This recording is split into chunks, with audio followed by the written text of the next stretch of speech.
Olá, alunos! Vamos hoje para mais uma videoaula. Hoje, na matéria de Ciências. Eu, professor Vanderlei, estarei aqui ministrando esta aula. Hoje nós iremos falar sobre o sistema de classificação, taxonomia. Até agora, cerca de 3 milhões de espécies foram identificadas no mundo, mas se supõe que existam cerca de 200 milhões de tipos diferentes de seres vivos em nosso planeta.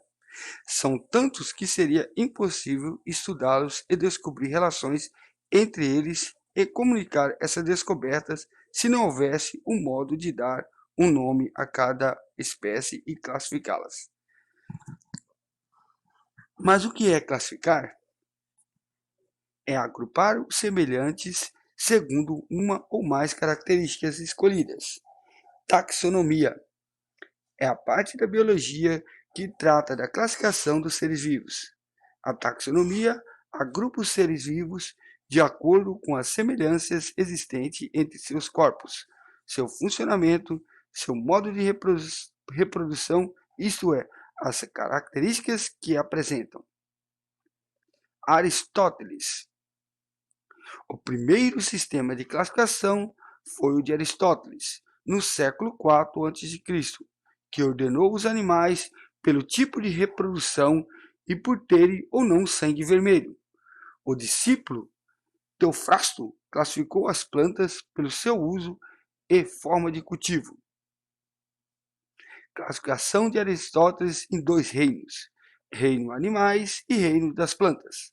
Os reinos dos animais eram divididos aqueles que possuíam sangue e aqueles sem sangue. Das plantas, tínhamos as ervas, arbustos e árvores.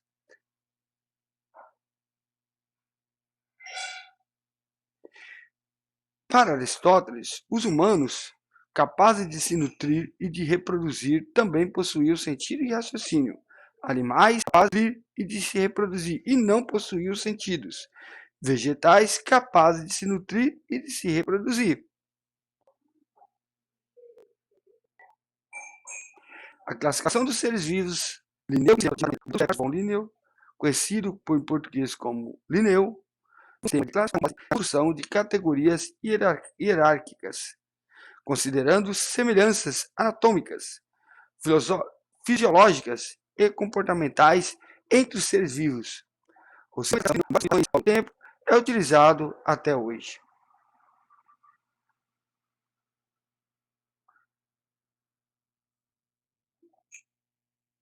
Os níveis taxonômicos.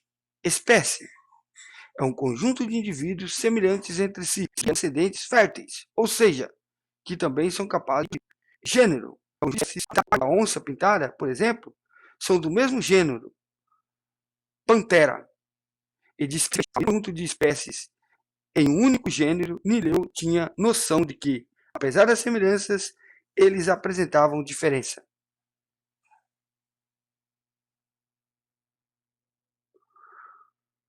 Um conjunto de gêneros semelhantes passa a constituir uma família.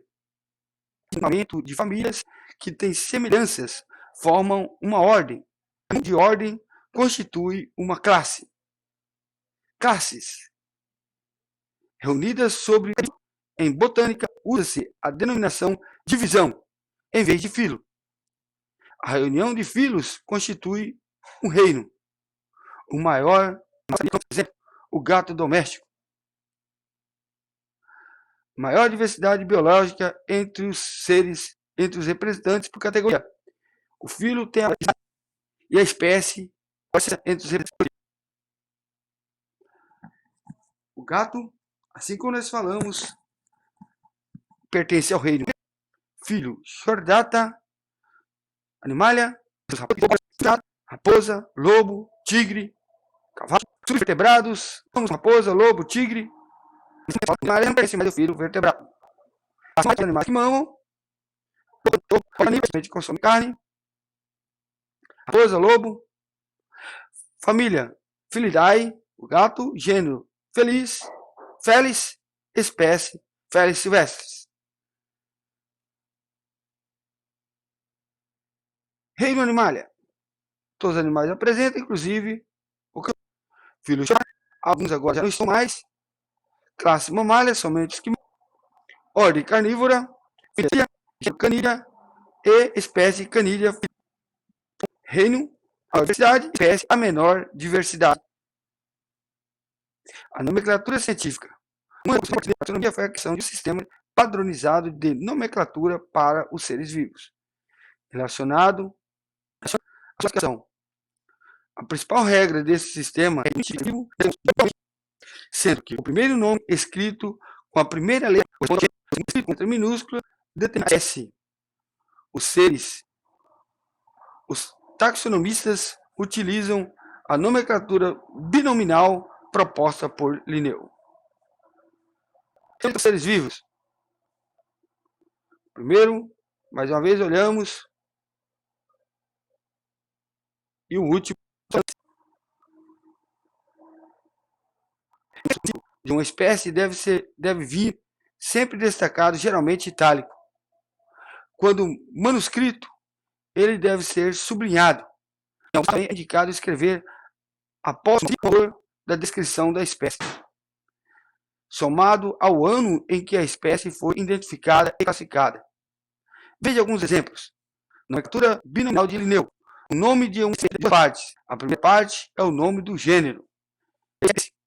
A segunda palavra é um gênero. Canis, com letra maiúscula. Famílias, a espécie. Segunda letra minúscula e em itálico. Quais categorias taxonômicas os seres humanos e as onças compartilham? Faça os exercícios da página 490. Bom estudo, feliz Páscoa a todos e até a próxima aula.